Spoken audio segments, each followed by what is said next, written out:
So being in these narcissistically abusive relationships for long periods of time, what it does, it has consequences. And these consequences are complex trauma. And this isn't your garden variety, rom-com breakup. Survivors of narcissistic abuse aren't just dealing with, heartbreak. They're actually battling with complex trauma. It's like they're in the middle of this emotional hurricane that's just spinning out of control. And it's so chaotic and it's so intense that they might come out of it with, PTSD or CPTSD and just struggling with flashbacks, having these horrific scenes in their heads, just completely repeating themselves again and again in almost like real time, as if they're reliving it again and again. And it's torturous for those. And it's like, it's a psychological thriller where the ghosts in the movie, they don't disappear when the credits end. That they're still there, they still haunt us, the memories, the flashbacks, all the horrors just keep piling back and back and back and back. And all survivors really want is just to feel peace again, to feel safe again. Because inside the victim's mind, there's a whole new set of characters that are just being played out. And this includes, dissociation, compartmentalization, and just good old, cognitive dissonance is all part of it. It's a natural part of a very unnatural environment that they're in. It's a survival strategy that they use to survive trauma. It becomes a traumatic response. And survivors even find themselves in these twisted romances with their abusers, and it's very Stockholm Syndrome style. It's like being stuck, emotionally connected to an abusive person and not feeling that they're able to get out of it. It's like being a star of your own psychological drama where you find yourself both as the hero and the villain both at the same time. It gets very complex. And survivors of narcissistic abuse aren't just dealing with, a broken heart. There's like a whole bag of tricks that are just thrown on them. And one of them is like hypervigilance. And this is just constantly being on alert. It's like being stuck in a suspense thriller where you just feel like you can't trust anyone. Just being so watchful and just being on guard at all times. Not knowing what to do, not knowing who to talk to, not knowing who to trust. And that in itself is like living through a real life tragedy every single day. These relationships don't end smoothly. They don't have all the loose ends tied up. Because, you can imagine it's just like you just delivered, the perfect breakup speech of a lifetime, and you feel like you freed yourself from the clutches of a narcissist. And you may think, oh, God, great, I did the speech. The credits are going to roll. This relationship is going to be over. But no, the show is far from over. After the curtain falls, many victims of narcissism just find themselves in that same horror film. It's like escaping from a relentless knife-wielding, movie slasher, only to realize that you're now running from a zombie that just won't stop chasing you. They just keep coming and coming and coming. And this behavior, this chasing, it actually has a pretty interesting name. It's called hoovering, like right after the vacuum cleaner. And it's just another tactic that they use, basically trying to,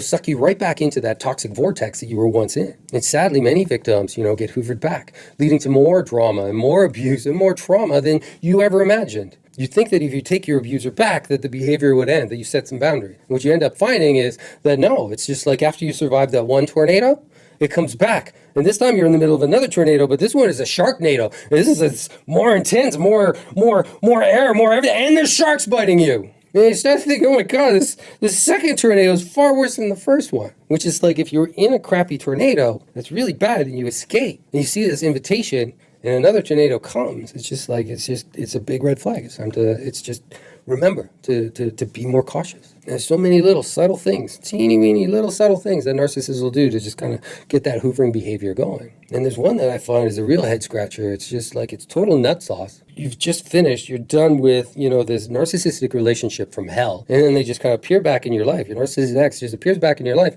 And suddenly they want to be your BFF. And that's a big red flag right there. Because those motivations, they're motivated by something else, something more sinister. Because the reality is, the reason they're even making that offer, it's more about them. Just so they can kind of keep you kind of smoldering off into the distance. And it's like they're trying to keep a little scrap of a relationship alive that they can later go to later if they're craving an ego boost. Or, maybe they want just a little something on the side. But after like a breakup with a narcissist, what you realize is the relationship itself becomes even more dangerous, more toxic if we were to bring it back. It's almost like, having a teapot that's made out of chocolate. And as soon as you pour hot water into it, all it just kind of dissolves. The whole facade just kind of dissolves. And all that you're left with is this brown, gooey mess that you have to clean up. Now again, so when a narcissist seemingly kind of puts out this olive branch, keep in mind, they only bring those out when it serves them. And if history has shown anything, it's that these people are not relationship material. Deep down in their core, narcissists just have a manipulative intent, just a malice intent. And contrary to whatever the narcissist wants you to think, when narcissists try to make amends or try to revive the romance,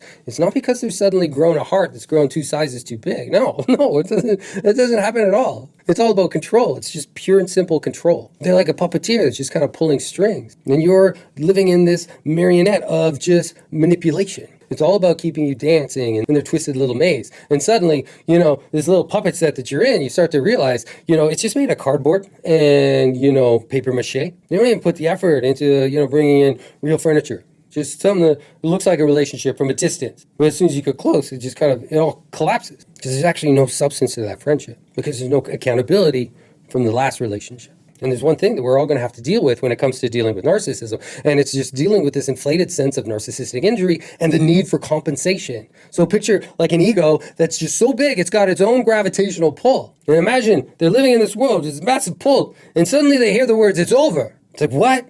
You're tearing apart my fantasies? It's like taking a wrench and then throwing it into the engine of a jet plane, an F-15. It just challenges their belief in their own godlike status for control. And they can't believe that this is happening. It's like, how dare you? And in order to compensate, they might resort to all sorts of tricks and just like stalking and cyber stalking and sabotaging your relationships, your connections to your own community and your family and your network. And sometimes it escalates even further into how big of an ego that they had and how big their perceived injury is, and that sorts of revenge for getting back at you. It's not just like waking up and realizing that your partner was just like a dragon. It's like realizing that the partner's not only a dragon, not only breathes fire, but is also a pyromaniac. That's just is really starving now and just craving barbecue and needs to smolder people's lives and just leave a devastating just disaster everywhere in order to get, this much of their ego boost back. Because if I could do that, I must be really powerful, and it's not. It's actually a sign of extreme weakness and extreme insecurity. And post-breakup is kind of where we're exposed to more of who they actually are. Their narcissistic behaviors, we see how manipulative and self-serving in nature that these narcissists are post-breakup. It's all about control. It's all about dominance. It's not a genuine concern for your well-being. So when you're dealing with a narcissist, it's not about maintaining any kind of connection with them. It's more of a survival of getting away and staying away. And when they show up with this little friendship ring that they're trying to offer, you have to almost see that friendship ring as almost like it's made out of plutonium. And by putting that on and agreeing to take the narcissist back as a friend, it's just like there's going to be long-term effects of that. That radiation from that friendship ring is going to start to affect our entire body, our health, our mental ability, our ability to work, our ability to connect with others. And for many of us who are dealing with this, especially post-breakup, it's a very, silent struggle just to kind of cope, just to kind of get through the day. And it's kind of like, because narcissism, it almost seems like it just constantly lurks in the shadows. And it's almost like it's the dark underbelly of just domestic conflict. Unfortunately, it's a form of abuse. It doesn't always get the attention that it deserves. You can almost think of it as like an indie film that's, at the Oscars. Yeah, it's there. It has a really important message in it, but it's not the one that's in the spotlight. And for the victims that are trying to recover, there's quite often there's just a lack of attention and a lack of validation. And the realization becomes, it's like, yes, if you're a survivor of narcissistic abuse, the bruises that you have, they're not visible. And those scars from that encounter, they tend to run really deep. And yet society often downplays this kind of abuse. It's like being stuck in a movie where everyone insists that, you're overreacting to this ghostly presence. So like you're in a haunted house and it's just kind of all falling apart around you. And people that haven't really been through it, they just might chalk it up to just a bad breakup. They might see it as just like a rom-com ending. It's all going to get better in time. And it does. It is true. But that recovery period from a normal relationship and a narcissistic one is vastly different, because it's involving, trauma bonds and complex trauma that needs to heal. And for us to just kind of get our lives back and make sense of things. So on this healing journey, it's just like, it's time to just shine a spotlight onto narcissistic abuse and recognize the silent struggles that, survivors face. It's not just a bad breakup. The battle is against complex trauma and a journey that just kind of etches its way so deep in our psyche. It's almost like it's written on ancient hieroglyphs, like chipped out of rock, because those wounds, those core wounds, they hit us really deep. They hit us really hard. So I know talking about it is hard, but spreading awareness also makes it a little bit easier, because it helps those around us who hear these stories more and more. It helps them, get more compassion for the victims and what they're going through. And remember that the survivors of narcissistic abuse, they're the actual heroes of these stories. And it's so important that we talk about what we're going through, especially with others who have also been through it, that also understand. Because it helps knowing that we're not alone, that we're not the only ones. And when we see that there's others who have broken the silence, it makes it easier for victims to also break the silence. And it helps victims, reach out for help, reach out for support, to seek out trauma-informed, professionals who can just guide and help break these bonds and these patterns. And then one day, just wake up from this nightmare and get out of these toxic, narcissistic environments much, much sooner. To learn self-care, to learn boundaries, to find themselves. Because quite often it's like what we end up finding is that we end up losing ourselves in these relationships, completely losing ourselves. And then when the relationship's over, guess what's left? It's just like, oh, am I an empty shell? Or if I am an empty shell, what do I want to fill myself up with? What is it about me that I want to be? What was I meant to be? What are my actual desires? What are my core skills? What are my core abilities?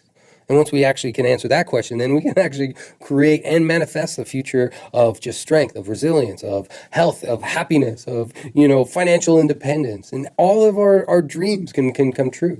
Thank you so much for watching. If you don't know me or if you're new to my feed, my name is Miles and I'm a recovery coach. I really hope that you found this video helpful. I know there's a lot of information in here, and I know that the information probably came at you really fast. And what you might actually find is that watching this video a couple times, 2 or 3 viewings at least, can help you just kind of see all the spots that you missed. And it's normal for like a traumatized brain to watch information and miss big chunks of it. So you may actually find that when you watch it the second time, it's like, did that actually happen the first time? And what you remember is, yeah, it just probably triggered a flashback and made you think about something else. And then by just going back and watching it, a second or third time, and then all the information can kind of not just actually get through and solidify deeper into our core. Thank you so much for watching. Please remember, like and share. This information is really important that we get this information out, because there are people out there that really need to hear this. And hearing it in the right time, at the right moment, can really help change their lives for the better. And if you need more help, if you need more support, if you're looking for one-on-one attention, I have a recovery program that has helped thousands of people now recover and heal and get control of their lives back. So I hope you join me for the program. If you want more information on that, just all you have to do is comment recovery and in the comments, and I'll post a link to it, and you can find it on my feed, or you can find it on narcovery.com.